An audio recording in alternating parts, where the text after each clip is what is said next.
Hello, and welcome to the Drought&Proud podcast. I'm Chris. And I'm Nick. And yeah. And now we got this special segment for you. This new part of the show I like to call Nick is being really angsty. So today, I was trying to help my mom, right? I was helping her. I was fixing this wheelchair. And I was like, yeah, don't worry, Mom. I'll fix this wheelchair. But, like, can you make dinner tonight? Because, like, she was intending on making dinner, anyway. But because of the fact that I was like, yeah, sure, I'll help you. She was like, okay, then what do you want? And I was like, macaroni and cheese, right? You know, because we have macaroni and cheese in my house. I was like, that's not very hard to make. And then, like, I guess later on, while I was fixing the wheelchair, my sister said she wanted spaghetti. Guess what my mom made? Fucking spaghetti. Like, I like spaghetti, but I wanted mac and cheese. And I'm a little salty because if you think about it, she broke our deal. Mac and cheese and spaghetti are pretty much the same thing. It's like a noodle, and if you put Parmesan cheese in it, it's mac and cheese. But it's not macaroni, it's spaghetti. It's a different shape. It's a different shape entirely. You could put macaroni, you could change the noodles, and it'd be pretty much the same. Ooh, what if you made like macaroni spaghetti? Oh, shit. Spaghetti and cheese. There we go. I think I've had both of those, just like when we go to John's Incredibles. Just Dude, like I'm gonna get that. Noodles and then like fucking put the cheese sauce on it. Yes. That'd be really cool. If you guys have noticed, this podcast coming out a little bit late. We were busy with the play over at Hoover High School, Charlie's Aunt. It was the day before when we normally record, and then the day when we release it, and all that kind of stuff. So we were busy throughout all of that. But Nick, how about let's talk about that for a little while?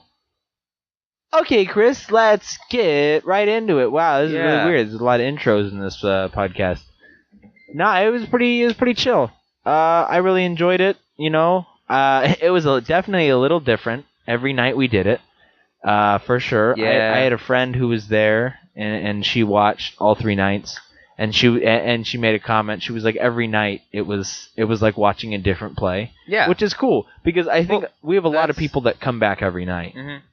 Well, that's kind of like the point of going to see a live show is that you're never going to get the same thing over and over again. Like, people say things differently and people will change things every night. And like, I think the last night was probably our best night. Yeah. Which is good because we had like a giant crowd that night. Which is great. It was because it was a senior night, I'm pretty sure, but yeah, it was a really good play, and I'm glad that a lot of these nice people went out and got to see us do it. Yeah, I was very thankful from all the really good, great support we got. And although I will say I am a little miffed. Miffed? Yeah, because I felt like, what does miffed mean? It's like slightly, it's like agitated. Oh yeah. Like not angry, not really upset, just kind of like. What the hey, man? Okay. It's not like a what the heck. It's like a what the hey, you know? Mm-hmm. But, yeah, I was saying what the hey that night because it was probably our best night. And I feel like, our performance was really good. Mm-hmm. And I feel like we didn't really miss anything. And it was really solid night. But I felt like nobody laughed at, like, the scripted jokes that my character had. Well, nobody laughed at a lot of the things that we got laughs at some of the other nights. It was weird. I feel like the very first night was when people thought, like, I guess my character was really funny. And then, like the second night... They laughed at things that weren't supposed to be funny. Yeah, the first night the crowd was not very big, but they just thought everything was funny. Yeah. Which I appreciated, because I was kind of just like... Hey man, a laugh's a laugh, a goof is a goof plus a laugh is a spoof, you know? Stop. What? Nothing. Alright. But yeah, so like the last night, I liked the fact that people were laughing, but it was kind of like, they were only laughing at some of the jokes. But I was like, they're all hilarious, so... They're all funny, why aren't you laughing? Yeah, really. That's the worst part about like comedy and stuff like that, is when you make a joke, and then no one laughs, and you're just like, haha. Yeah. Man, that sucks. There was one of the nights where I'm talking on stage and everything like that, but then like my throat starts to tickle and I need to cough, and I'm just like, I'll just wait until I get off stage, no big deal. And then, my god, I remember that. I'm walking off and I'm like, and I'm like dying like on stage, and I'm just like and I'm trying to catch my breath to say my next line. It was ridiculous, dude. It wasn't even because of the fact that you coughed, but you coughed. You went you like because a little groan. Because I was like, I gotta fix this real fast, and if I don't fix it by doing a little it's gonna keep on going, and I'm just gonna like die on stage, and then everyone's gonna be like, "The little boy died on stage." Oh no, it's so sad. Goodbye. I thought about it one of the days, like, what if I like broke my leg on stage? Because you know how everyone says break a leg. Yeah. I'm just like on stage, and I just and it's like, the show must go on. Dude, that'd be crazy. I think that'd be really interesting to just do an entire play with like blood dripping down your face or something, because like you just got out of a car wreck.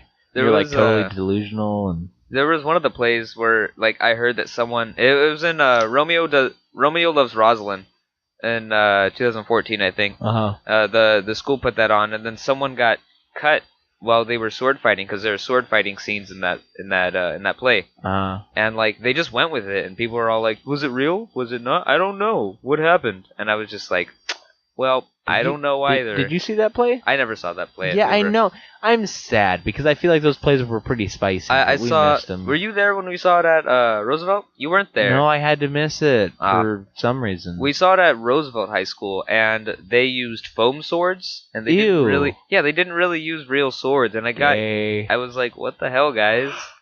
Like, what's the point of doing it if you didn't get real swords?" We had someone from the cast. Well, we had Loretta there. She was in that play. And, like, the person who was playing her character ran up to her and was really excited. And she's like, "Oh, my gosh!" You know, that kind of stuff. And I thought that was really interesting. Like, what if they what would it do? Charlie's Aunt. What if they do Charlie's Aunt in, like, 5 years, and then we come back, and they're all like, "You were Jack? You were Colonel Francis? No way!" No, that's different, though. The difference is that Charlie's Aunt is a really old play. And Romeo Loves Rosalyn. Man, they were the very anything first original. Cast. Yeah. I mean, if he ever actually gets it published and like sits down and stops being a baby and gets it published, like the pictures are going to be from that show. Yeah. And that's pretty cool. That's pretty cool. Man, I wish we were the first for something. I think this play though, it was really good, and the cast party was really good afterwards. After the last night, we all go to a place, someone's house, and we have a little party, get a little potluck, and then we like all say what we liked about the show and what we didn't like about the show, and it was really good because like I found this one to be more enjoyable than a lot of the other ones. I don't know what it was, but it was like very emotional that night, and we were like, "I'm gonna miss you," because this cast was really good. Like everyone got along, I think. Yeah. If not, most people did. I really liked it. It felt it felt pretty close. Yeah. And I think I said that at the party. It really felt like a family sort of thing, and it was probably the best way we could have ended things. You know. I liked how someone mentioned that like everyone was mad at each other at one point or another, but it was like we're all still good. You know. Like I think that's pretty true. Like I was mad at somebody. Like I wasn't mad at everybody. Yeah, but everyone was mad at someone at one point or another. At least someone. But in the end, we all came out and we were all like, "It's okay because we're all the cast of Charlie's Aunt," you know? Yeah, we're all Charlie's Aunt cast, you know? I liked it. I really did. It was definitely a good play. I mean, I wish maybe I had gotten more scenes. Stop yawning, you dumb butt. Sorry, it's been a long day. I wish I had gotten more scenes with like I don't know. I felt like a lot of my scenes were kind of more like cameos. Yeah, my scenes weren't funny. I was the more like serious, sensible person in the play. You feel that? I feel like I don't really have any. I think everyone was like that except for the person who played Donna Lucia. Yeah. The Donna Lucia is the main person in the play. We did a play. It was a guy. He dressed up like a girl, and that was the thing. Yeah. The guy's name was Donna. No, the guy's name was Kurt. What was his name? Fancourt is Beverly. Fancourt, and then he dressed up as this girl named Donna Lucia. Yeah. But that was I think that was the only funny person in the play. Like everyone else was pretty serious, talking about all these serious things about marriage and all this kind of stuff. Yeah. But yeah. Oh, Mr. Spettig, you got some funny parts. Yeah. Because I mean, I kind of just felt like The play as a whole was kind of like a mixture of Mrs. Doubtfire and Weekend at Bernie's. Yeah, but it went well, and I liked it. Yeah. It wasn't one of those old stale kind of movies though. You know, like if you watch Mrs. Doubtfire like twice, you're just like the second time you're just like, I don't like this movie. Really? No, I didn't really like it. Not that I'm gonna be all like I hated it, but it's just like I don't really want to watch it again. Yeah. I mean, I like it when I watch it, but I understand. Like, I feel if you watched it multiple times within a short period of time, and I feel like that's pretty much any movie other than like Boss Baby. Wow. Okay. Oh yeah, I did it. I plugged it. Man, what's it called? What's the movie that we saw? My favorite movie now. What's it called? Zootopia? No, I hate that movie. Seven Samurai? No, the one before that one. Oh, Rio Bravo. Rio Bravo is my favorite movie. Rio everyone. Bravo is a pretty good movie. I don't know what it was. I think it might have just been like the timing that we watched it or whatever, but like it's really good. Yeah, it's pretty good. You got John Wayne, Dean Martin. You got guy named Dude. That's Dean Martin. and you got the original old 49er. I'm pretty sure no one understood that. Exactly, that's the whole character. If you haven't seen Rio Bravo, there's another guy. I don't know his name. Go and watch he's that like movie. A singer from that time period. He like you know who Justin Bieber is? He was like Justin. He was the Justin Bieber. He was of the that Justin time. Bieber of that time period. I think his name was like Ricky something. I have no idea. But like Steve Buscemi. There you go. What's it called? I don't think knowing the people who play the characters is 100% necessary for understanding the movie. Well, I mean, in that movie, they had that singing scene that was basically only put in. Yeah, because, that was really good though. Yeah, the singing scene. The entire movie is like a big old TV show with a whole bunch of cowboy things that happen, but like it all makes sense and it all is like a story. And I don't know, it's really good. Recommend it. Why did we bring that up? Because I mentioned Miss Doubtfire, and you were like, I fucking hate Robin Williams. Glad he's dead. I love Robin. And I was like, all right, Amy Schumer, calm down. Robin Williams is great. I just don't like Miss Doubtfire. But yeah, if you notice, we are tired. Nick's yawning and all that. I'm not yawning. Because we had like one of those work days. Not work day. We had to do strike today for the play. And that's basically where we go to the school and tear down the set. So the entire set is gone now. But boy, oh boy, it was a set. It was such a good set, I think. How did you feel about it? How'd you feel about it, Nick? I enjoyed it. Like, it was a lot different than some of the other plays that we've done. It was pretty simple, but the reason why it was simple was because it had a lot of moving parts. And so the more intricate we made it, the harder it would have been to do scene transitions and whatnot. And the fact that we're doing all this in a cafeteria, since we don't have a theater, is, I mean, I thought it was really good for what we had. We did really well with what we had. One thing I will say, though, I didn't really like the colors chosen. Like, it was like the blue and the... Yeah, it was like a baby sand. blue and like a yellow. It was like a... It was like a sandy yellow kind of Yeah, thing. It was kind of just like a dirty yellow. It was kind of like... yeah, okay. Yeah. I'll agree with that. Like... I didn't have anything to complain about those because those were cheap colors. Yeah, I think that's just what he had. And again, I get it. It all worked out. They're really basic colors that you don't really need that much of. Well, we went and got, I don't know, like they were nice, easy colors to put on the walls, and they worked. Like for what we were doing, it was all good. They got the job done. I like things that get jobs done. I like the sets though, how like they looked different, you know? Yeah, and I thought it was pretty cool. We had to change the sets 3 times throughout the play, like because we had 3 different areas, and we didn't want to do it like here's this area for this scene and here's this area for this scene, because we've done that a couple times, but we put some work into this one, so I like it. The walls that we had set up, we ended up taking 3 walls and basically hinging them together and then putting them up on wheels so that we could rotate them. And what was cool was that was my idea. Oh wow! It was, because I was talking to Misk about it, and he was like, "I don't know how we're gonna get blah blah blah blah blah." You know, we got there's a lot of changes in this play, and I don't know how they did it when the last time he ran this play, but I was like, what if we just put the whole set on wheels? You know? And I don't know if that's where he drew inspiration, or if maybe this is how he did it last time he did it.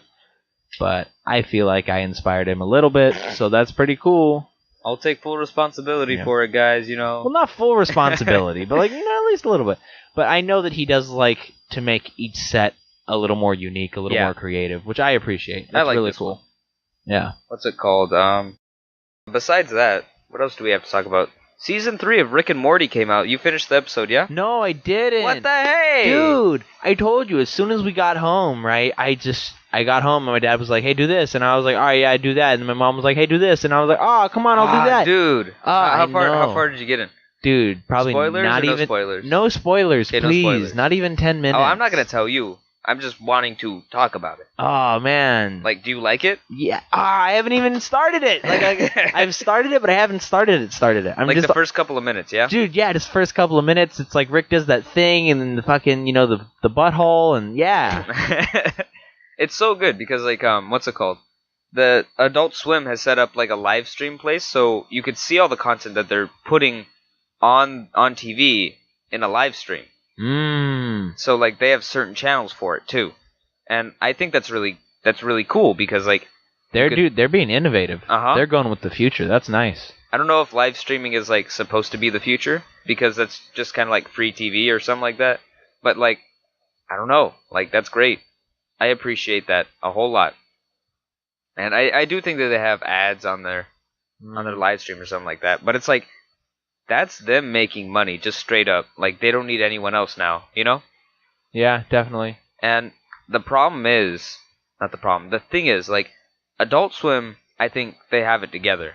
But, like, Cartoon Network, they're just kind of, like, falling apart. It's not like I'm going to go into Cartoon Network, though. I mean, I was about to say they're bringing back Samurai Jack, but I realized that's actually on Adult Swim. That's Adult Swim. That's Adult Swim, yeah. They're bringing it back. Just the network of Cartoon Network is, like, making some bad Cartoon Network, Cartoon Network does own Adult Swim. Yeah. So, I mean, I guess they're doing well in that category, but to kids, they have no idea what they're doing. Yeah, there's like, what do kids like? Teen Titans Go. Let's play that all day. I mean, don't get me wrong, Teen Titans Go is hilarious. And I will admit, I was a little sad when it first came out, because I was like, oh, it's not going to be like the other one. But now that I've gotten, like, used to it, I don't expect it to be like the other one. Yeah. Because it's not a drama, it's like a comedy. Yeah, you're not supposed to put it like that. But it's like, still, I would rather enjoy a nice show, with Steven Universe, or like a regular show. They had to cancel that. Wait, why'd they have to cancel it? Because they just did. They ended the show. So they didn't cancel it, they just ended. Yeah. No, they told them that they needed to end the show. Oh, really? Yeah, so the crew got working on the final season for that, and they finished it up just this year. Yeah. But yeah, it's like sad. I'm seeing all this stuff go, and then Cartoon Network's all like, let's just fill all the hours with Powerpuff Girls, and then put up some Cloudy with a Chance of Meatballs. They have a Cloudy with a Chance of Meatball show. Yeah, I've seen that. Is it? I don't think it's good. I haven't seen it, but it's like, it doesn't look very good. I've seen some of the comedy scenes from it, and I'm just like, this isn't funny. I like comedy, but I also feel like kids should not be so inundated with only comedy. Like, they should get some dramatic things too, Yeah. So it kind of helps them understand the tough parts of life. Yeah, Steven Universe is a great show for that. Like, I'm not just going to be all like, Steven Universe, like, Steven Universe. Yeah, you've plugged it like 3 times. But it's a great show. It's like, hey, this is a funny show with some funny things, but it also has some serious topics. Hey. Yeah. And it's like a great way for kids to like learn about those serious topics too. Definitely. And I mean, I don't mean to sound, I don't know, I guess, I'm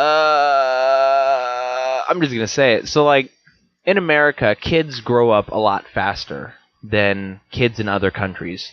And so oftentimes when kids from other countries come here, they struggle with it, right? Because they're kind of, I don't want to say babied, but they don't grow up as fast, right? Just in American culture, kids are expected to, suddenly be doing all these things at a very young age. And that's not all kids from other countries, but just typically, within our culture, younger people are expected to have a lot accomplished. But I feel like having all these TV shows just turn into comedies kind of is taking us a step backwards in that. Like, I understand enjoying childhood, but at the same time, I feel like that's something that, like, it's one of the few things as Americans we can be like, hey, that's pretty cool. Like, our kids take things a little seriously, and, like, we get it's life. It's weird how, like, TV can affect us all, you know? Like, like, TV affects America as a whole. Like, there's, like, the kids, what you were talking about, and then there's, like, the family sitcoms that mess up, like, not mess up, but, like, they change the way families work. Because, like, in the 50s, it used to be like, here's this dad, and he's working for his family, and then this is what's going on, and this is his wife, these are his kids, and all that kind of stuff. And it's like, this is the American family, you know? Yeah. But then TV Dick sitcoms... Van Dyke. Yeah, Dick Van Dyke Show. It's a great show. But now, like, as time has gone on, the dad has turned into, like, this comedic kind of guy who's all like, oh, I'm so dumb, and then the wife is, like, the smart one. Then they got all the kids. The kids are also smart, and, well, not smart, but, like, they're the drama. The wife is a sensible one, and then there's the dad who's a wimp, and he's, like, really dumb. And, like, they're changing the way America is, because, like, I don't know. It's just how TV works. I don't know. I mean, TV's magic. I don't think that the dad is necessarily always a wimp, but I definitely see what you're saying there. Yeah. I feel like the TV image of the American family oftentimes does have an effect on how people act within the family spectrum, or spectrum, I guess. But maybe it's not necessarily that the TV is affecting family life like at all, but maybe it's just that it's affecting our reviews of it, and so we no longer assume that, like, every house is like, you know, the Dick Van Dyke Show. Yeah.